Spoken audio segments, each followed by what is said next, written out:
WhatsApp'та сообщение жазған кезде сразу жауап беретін адамдар, олар бай адамдар.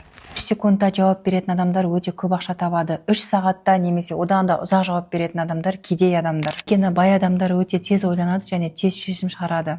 Негізінде саған иә немесе жоқ деп жауап беру үшін 3-ақ секунд жеткілікті. Кедей адамдар ұзақ ойланады және ұзақ шешім шығарады. Сенің жауабыңды білейін деп едім десең, олар ұзақ ойланып артынан жүгіртіп қойып жауап береді. Ондай адамдар всегда кедей болады. Өйткені сенің сообщениеңе ұзақ ойланып отырған адам, ол бір бизнес бастауға, білім алуға, шешім шығаруға 1 жылдап, 2 жылдап ұзақ ойланып жүре береді. Баяу қимылдайтын, шешімді жай шығаратын адамдар ол ешқашанда бай болмайды және көп ақша таппайды.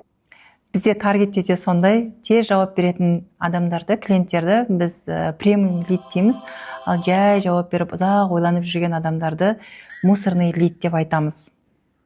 Сол үшін WhatsApp'та сообщение жазса, тез жауап беруге тырысыңыз, себебі тез жауап беретін адам бай адам. Парақшама жазылып алыңыз, сіздермен құнды ақпараттармен тегін бөлісетін боламын.